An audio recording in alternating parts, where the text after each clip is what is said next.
میرے پیارے بھائی السلام علیکم ورحمۃ اللہ وبرکاتہ۔ حضرت مولانا قاری محمد حنیف صاحب رحمۃ اللہ علیہ ملتان میں 23 نومبر 1984 کو حضرت عیسیٰ علیہ السلام کے موضوع پر بیان فرماتے ہوئے وسلم تسلیما کثیرا کثیرا اما بعد فاعوذ باللہ السمیع العلیم من الشیطان الرجیم بسم اللہ الرحمن الرحیم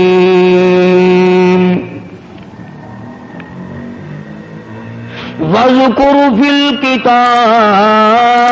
مَرْيَمَ إِذِ انتبذت مِنْ أَهْلِهَا مَكَانًا شَرْقِيًّا فَاتَّخَذَتْ مِنْ دُونِهِمْ حِجَابًا فَأَرْسَلْنَا إِلَيْهَا رُوحَنَا فتمثل لها بشرا سويا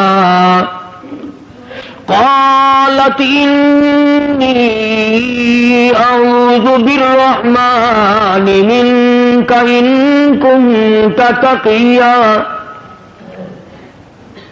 صدق الله مولانا العلي العظيم وبلغنا رسوله النبي الكريم ونحن على ذلك لمن الشاهدين والشاكرين والحمد لله رب العالمين اللهم صل على محمد وعلى آل محمد كما صليت على إبراهيم وعلى آل إبراهيم إنك حميد مجيد اللهم بارك على محمد وعلى آل محمد كما باركت على إبراهيم وعلى آل إبراهيم إنك حميد مجيد۔ قاری محمد حنیف صاحب کے تمام بیانات کے لیے نیو اسلامک اسٹوڈیو کو سبسکرائب ضرور کریں۔ گزشتہ جمعے میں سیدہ مریم علیہ السلام کی والدہ کا طریقہ کار جو قرآن کریم نے بیان فرمایا میں نے وہ ذکر کیا تھا۔ حقیقت یہ ہے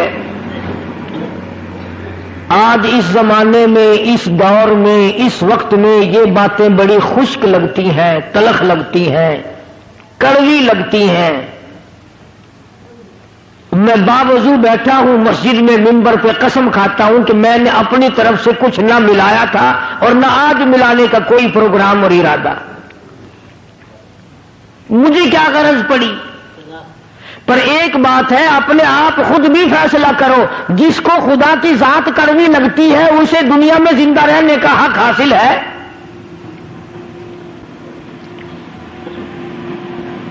جسے اللہ تبارک و تعالیٰ کی توحید کی پہچان نہیں،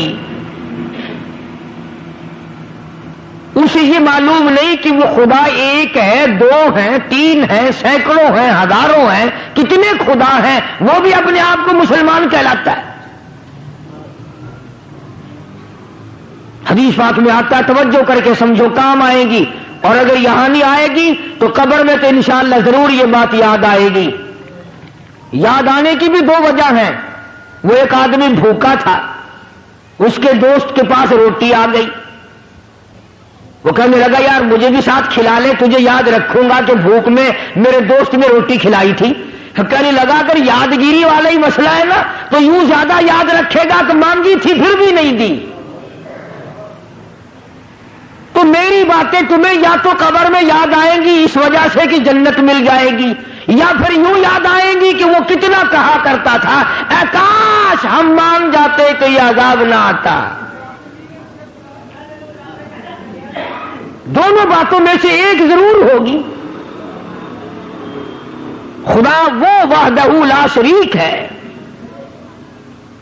دنیا میں آخرت میں کروڑوں سال پہلے کروڑوں سال بعد میں نہ کوئی تھا، نہ کوئی ہے، نہ کوئی ہو سکتا ہے. خدا رب اللہ شہنشاہ خالق کائنات صرف اس کی اپنی ذات ہے. اب یہ پھلوں میں جتنا مٹھاس آم میں، کیلے میں، مالٹے میں، سنترے میں، انگور میں، یہ اللہ پاک کتنا میٹھا رکھتا ہے. کسی نے دیکھا کبھی کہ اللہ میاں کے شوگر کا مل چل رہا ہو، وہاں سے چینی منگوا کر کیلوں میں داخل کر رہا ہے، مالٹوں میں داخل کر رہا ہے مٹھاس، آم کے اندر مٹھائی پہنچائی جا رہی ہے. بلکہ فرمایا میں وہ خدا ہوں، انما امرہ اذا اراد شیئا ان یقول له کن فیکون. میری تو وہ ذات ہے، میں کہتا ہوں ہو جا، بس وہ ہو جاتا ہے. یہ بنے بنائے پھل، یہ سبزیاں، یہ ترکاریاں، یہ ہزاروں قسم کا فروٹ، ہزاروں قسم کے پھل، یہ پتیاں، یہ سبزیاں، یہ ترکاریاں، یہ باغ و بہار، یہ سارے کا سارا خدا بنائے اور تو خدا کے سوا چھوڑ کر دوسرے کے آگے سر جھکائے، تجھے شرم نہیں آتی؟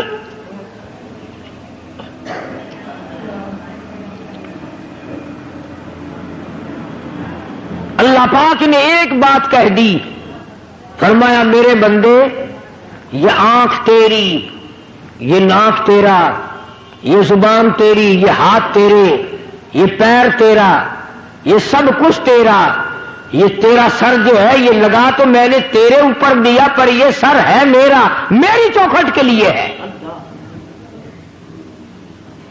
میرے دروازے پہ جھکنے کے لیے. خبردار اگر کہیں اور جھکایا.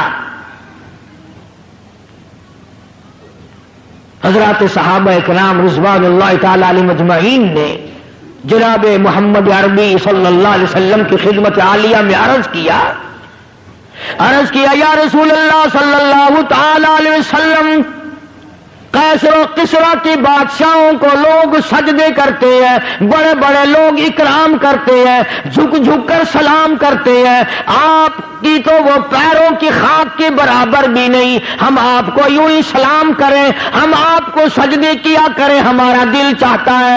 اللہ کی پاک پیغمبر حضرت محمد الرسول اللہ صلی اللہ تعالی علیہ وسلم نے ارشاد فرمایا، لعن اللہ الیہود والنصارى اتخذوا قبور انبیائہم مساجدا او کما قال النبی صلی اللہ علیہ وسلم. فرمایا او میرے صحابیوں، تمہیں پتہ چلنا چاہیے اللہ کو سجدہ کرو، اگرچہ میں سارے جہان کا سردار ہوں پر سجدے کا حقدار نہیں.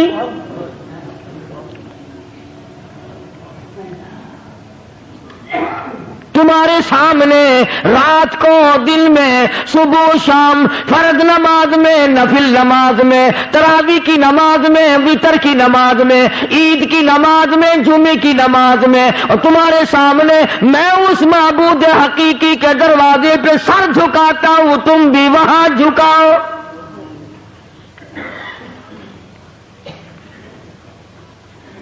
اور جو بات حدیث پاک میں ارشاد فرمائی اگر تمہیں سمجھ آئے تو سارے مسئلے حل ہو جائیں. صحابہ کرام نے تو یہی پوچھا تھا نا کہ ہم آپ کو سجدہ کیا کریں. سبحان اللہ، اللہ پاک نے کیا عظیم عقل بخشی ہے. آمنہ کے در یتیم جناب رسول کریم صلی اللہ علیہ وسلم کو پوچھا تو یہ تھا نا کہ اس وقت ہم آپ کو سجدہ کیا کریں یا نہیں. اللہ کے نبی نے زندگی کا مسئلہ بھی بتا دیا، قبر کا مسئلہ بھی بتا دیا. پوچھا تو یہ تھا کہ ہمارے دلوں میں آپ کی اتنی عظمت ہے، اپنے ماں باپ کی نہیں، اتنی محبت ہے کہ اولاد کی نہیں، اتنی محبت ہے کہ بیوی بچوں کی نہیں. آپ ہمارے سر کے تاج ہیں، آپ ہمارے سب کچھ ہیں. ہمارا دل چاہتا ہے کہ ہم آپ کو سجدے ہی کیے جائے. مگر حضور صلی اللہ علیہ وسلم نے اپنی حیات مقدس کا مسئلہ بھی بتا دیا اور بعد میں قبر شریف کا مسئلہ بھی بتا دیا. فرمایا او مسلمانوں، او میرے صحابہ، مجھے سجدہ نہ کرو اور یاد رکھنا کبھی میری رحلت کے بعد تم شروع ہو جاؤ لعن اللہ الیہود والنصارى، اللہ نے لعنت کری یہود اور نصارہ پہ کہ انہوں نے اپنے نبیوں کی قبروں کو سجدے کی جگہ بنا لیا۔ پوچھا تو تھا نا صحابہ نے اپنے وقت کے لیے کہ ہم اب کریں، لیکن اللہ کے پاک پیغمبر نے اگلی بات بھی بتا دی۔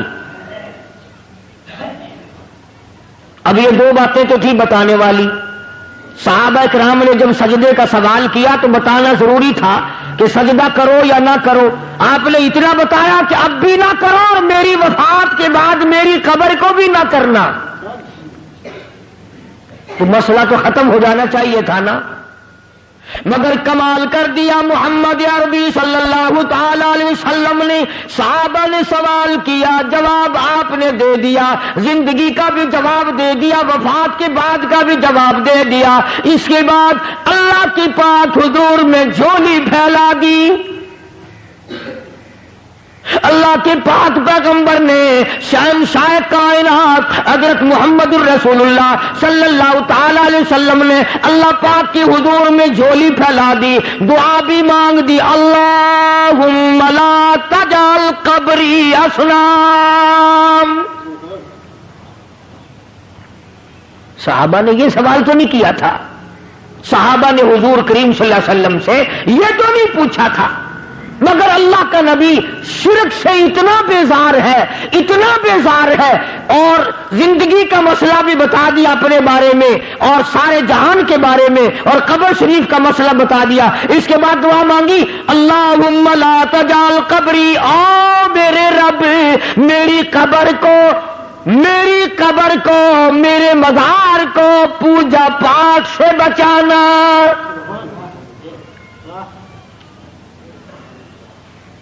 یہ جو روز اقدس صلی اللہ علیہ وسلم پہ وہ کھڑے ہیں نا، اللہ سب کو نصیب فرمائے زیارت، وہ جو کھڑے ہیں نا وہاں کوڑا لیے، یہ خود نہیں کھڑے ہوئے، نبی نے دعا مانگی اللہ نے کھڑے کر دیے۔ یہ خود نہیں کھڑے ہوئے کوڑے لے کر کے وہاں، اللہ پاک نے ان کو کھڑا کیا ہے کہ جو میرے دروازے کے سوا کہیں اور سجدہ کرے اس کو مارو کوڑا۔ اور ایک اور مسئلہ بتا دیا صحابہ کرام کے، اللہ اللہ ایک بات پوچھو اللہ کا نبی اس کے 1000 جواب ارشاد فرماتے ہیں صلی اللہ علیہ وسلم۔ یوں فرمایا صحابہ کرام سے کہ اگر اللہ کی ذات کے سوا کسی کو سجدہ جائز ہوتا تو میں عورت کو حکم کرتا کہ وہ اپنے خامن کو سجدہ کیا کرے، میں عورت کو حکم دیتا کہ وہ اپنے شوہر کو سجدہ کیا کرے۔ اب یہ تو ہمارا زمانہ ہے نا کہ عورت تنسیخ نکاح کا دعویٰ کرتی ہے، عورت کہتی ہے میں اس کے یہاں نہیں رہنا چاہتی۔ پچھلے دنوں وہاں لندن کی پارلیمنٹ میں بڑی بحث چلی اور انہوں نے یہ قانون بنا دیا کہ جیسے مرد کو طلاق دینے کا اختیار ہے عورت بھی طلاق دے سکتی ہے۔ خیال کرنا ایسے ممبر یہاں نہ بنانا، اگر عورتوں کو طلاق دینے کا اختیار ہو گیا تو تمہیں روٹیاں خود پکانی پڑیں گی، یہ تو سیکنڈ میں بگڑ جاتی ہے۔ اللہ تبارک و تعالیٰ جل شانہ نے سیدہ مریم علیہ السلام کی والدہ نے اللہ پاک کی نظر مانی، اللہ پاک نے لڑکی عطا فرمائی۔ اس وقت حضرت مریم علیہ السلام کے سامنے بے موسم پھل دیکھے، زکریا علیہ السلام نے اپنے لیے جھولی پھیلا دی۔ سچی بات ہے 1,24,000 انبیاء علیہ السلام نے اس مالک کی خالق کائنات سے مانگا، اس مالک کی کائنات سے مانگا، اس رب العالمین سے مانگا، خلیل اللہ نے اس سے مانگا، کلیم اللہ نے اس کے سامنے جھولی پھیلائی، عیسیٰ روح اللہ نے اس سے مانگا، یوسف علیہ السلام نے اس سے مانگا، جناب محمد عربی صلی اللہ تعالی علیہ وسلم نے ہر آن ہر لمحہ ہر گھڑی اللہ پاک سے مانگا۔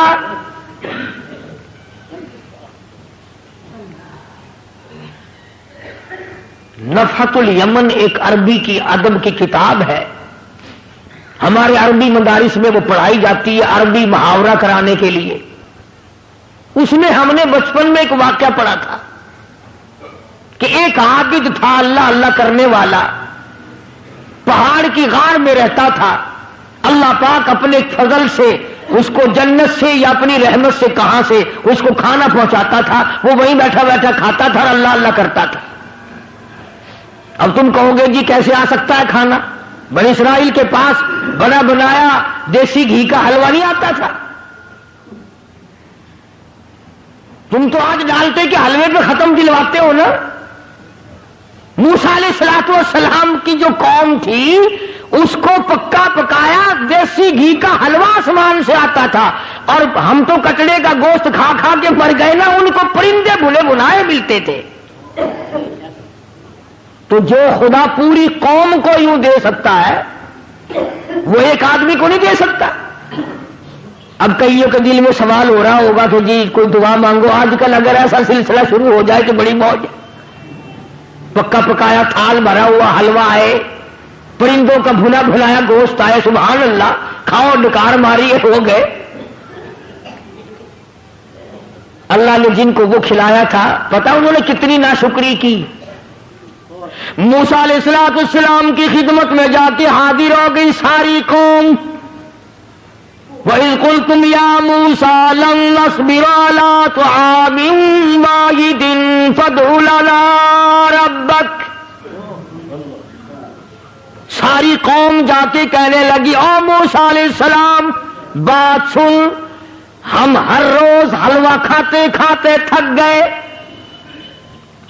ہم ہر روز من و سلوہ بھنے بھلائے پرندوں کا گوشت کھاتے کھاتے اک گئے۔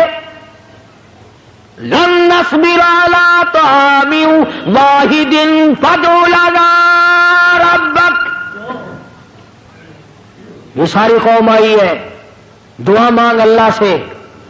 شکر ہے انہوں نے یہ نہیں کہا کہ کسی پیر سے جا کے مانگ، ہم سے پھر بھی سیانے تھے، کہتے ہیں فادع لنا ربک، ہمارے لیے دعا مانگ پروردگار سے۔ یخرج لنا مما تنبت الارض، کائے کی دعا مانگے بھائی، کیا چاہتے ہو؟ من بقلها وقصائها وفومها ودسیها وبصلیها، دعا مانگ ہمارے لیے اللہ پاک ہمیں ککڑیاں پابیاں کھلائے، وصل کھلائے، تھوم کھلائے، موہری دی دال کھواوے۔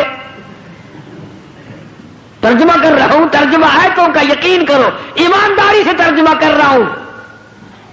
اب بتاؤ جس قوم نے حلوے کے مقابلے میں گلڈھے منگے ہون، وصل تھوم منگا، مسور کی دال منگی، جب میں یاد پڑھتا ہوں اب میری سمجھ میں آیا کہ اسورے کے دن یہ پیو کی قبر پہ موہری دی دال کیوں سٹ کے اندر۔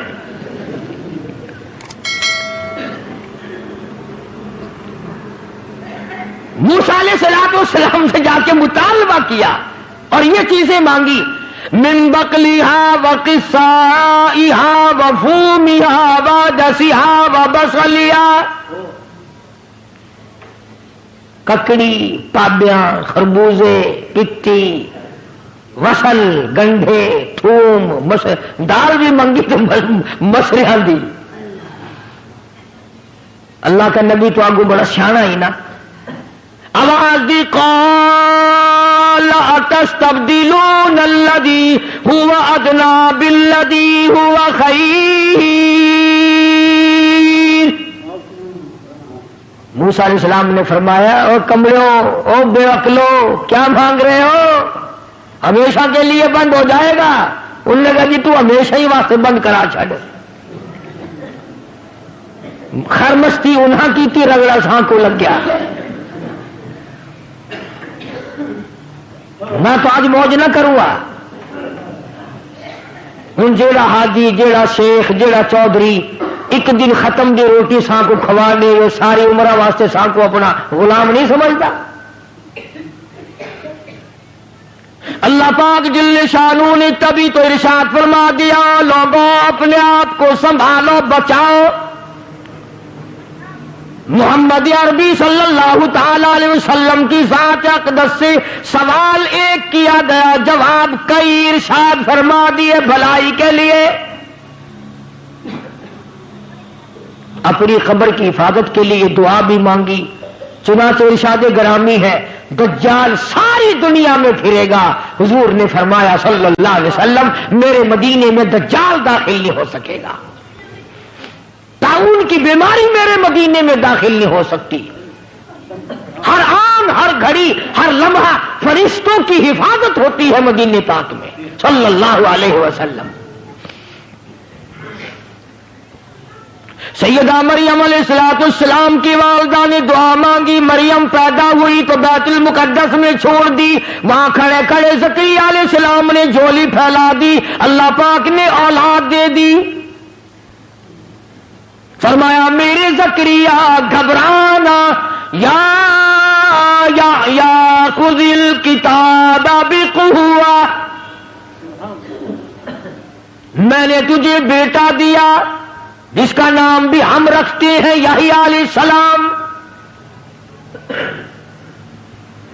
تو وہی مریم جب جوان ہوئی سیانی ہوئی اللہ پاک جل شانہ نے اپنی قدرت کا نمونہ اسی کو بنا لیا. فرمایا آئندہ چل کر لوگ یہ کہیں گے، باپ کہے گا میرے بغیر ماں بیٹا بچہ نہیں بنا سکتی، ماں کہے گی باپ میرے بغیر نہیں بنا سکتا. آؤ میں خدا ہوں، میں بغیر ماں باپ کے بھی بنا سکتا ہوں اور بغیر باپ کے بھی پیدا کر سکتا ہوں. خالق میں ہوں اور کوئی خالق ہو ہی نہیں سکتا، اور کوئی مالک ہو ہی نہیں سکتا، اور کسی کا پالن ہار کوئی اور ہو ہی نہیں سکتا. سیدہ مریم علیہ السلام پاکیزہ مائی، اتنی نیک مائی ہے قرآن کریم میں اس کا 35 جگہ نام آتا ہے. 35 جگہ نام آتا ہے قرآن کریم میں حضرت مریم علیہ السلام کا. غسل کرنے کے لیے بیٹھ گئی، پہاڑ میں رہتی تھی، غسل کرنے کے لیے بیٹھ گئی، کپڑے اتار لیے. دیکھتی کیا ہے، اپنی طرف آتا ہوا ایک نوجوان کو دیکھا. ایک آدمی آ رہا ہے حضرت مریم علیہ السلام کی طرف. چنانچہ انہوں نے فوراً کپڑے ڈالے، اور جب وہ قریب آیا،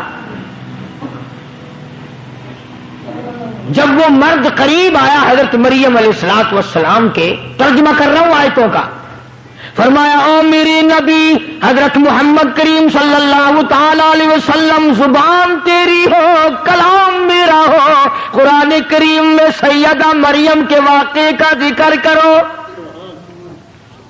وذکر ذکر کر فی الکتاب مریم، قرآن جیسی مقدس کتاب میں کلام الہی میں ذکر کرو مریم علیہ السلام کا. وذکر فی الکتاب مریم اذ انتبذت من اہلہا مکانا شرقیا، جب وہ اپنے گھر والوں سے تمام سے الگ ہو کر پہاڑ میں رہتی تھی، اللہ اللہ کرتی تھی، عبادت کرتی تھی خدا کی. جب نہانے لگی تو ایک آدمی آیا، فتمثل لها بشرا سویا، آدمی کی شکل میں آدمی آیا. سیدہ مریم علیہ السلام نے اسی وقت فرما دیا قال انی اعوذ بالرحمن،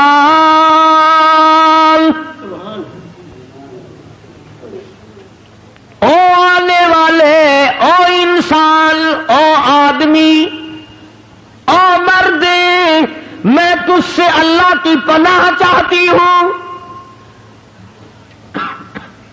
انی اعوذ بالرحمن منک ان کنت تقیا، میں اللہ کے تجھ سے پناہ چاہتی ہوں، اللہ کی امان میں آتی ہوں، اللہ کی حفاظت میں آتی ہوں، اللہ کی پناہ میں آتی ہوں، اللہ کی نگہبانی چاہتی ہوں. وہی میرا رکھا، وہی میرا رکھوالا، وہی میرا نگہبان، وہی میرا محافظ. پر ان کنت تقیا، تو بھی مجھے تو نیک آدمی معلوم ہوتا ہے. مریم علیہ السلام نے اللہ پاک کی پناہ چاہی، اللہ کی امان چاہی، اللہ کی حفاظت چاہی، اللہ کی پارت مانگی، اللہ کی نصرت مانگی، اللہ کی امداد مانگی۔ آگے سے وہ آنے والا کہتا قال انما انا رسول ربک، مائی مریم میں آدمی نہیں، میں بندہ نہیں، میں جنا نہیں، میں مرد نہیں، میں تو رسول ربک، اللہ کا بھیجا ہوا فرشتہ ہوں۔ اللہ نے مجھے بھیجا، میں تو فرشتہ ہوں، ملائکہ میں سے ہوں، اللہ پاک نے مجھے بھیجا ہے۔ جبریل امین تھے، ملائکہ کا سردار ہوں، سارے آسمانوں کے، عرش کے، زمین کے فرشتوں کا میں تو سردار ہوں۔ تو کیسے آیا بھائی یہاں؟ جناب کا یہاں کیا کام ہے؟ میں غسل کر رہی ہوں علیحدہ ہو کر کے، آپ کیوں آئے یہاں؟ لِأَهَبَ لَكِ غُلَامًا زَكِيًّا، تجھے خوشخبری دینے آیا ہوں، بتانے آیا ہوں، تجھے ایک لڑکا پیدا ہوگا، تجھے ایک لڑکا پیدا ہوگا۔ اللہ لِأَهَبَ لَكِ غُلَامًا زَكِيًّا، اللہ تجھے ایک لڑکا دے گا۔ یوں نہیں کہا میں دینے آیا ہوں۔ قال انما انا رسول ربک، میں بھی رب نے بھیجا، یہ بات بھی مجھے رب نے بتائی اور رب نے مجھے بھیجا ہے، اور یوں کہنے کے لیے بھیجا لِأَهَبَ لَكِ غُلَامًا زَكِيًّا، اس خدا نے مجھے بھیجا ہے کہ میں تجھے خبر دوں کہ ایک لڑکا پیدا ہوگا تیرے پیٹ سے۔ سیدہ مریم علیہ السلام گھبرائی، پریشان ہو، میں بگڑی ہوئی نہیں، مجھے تو آج تک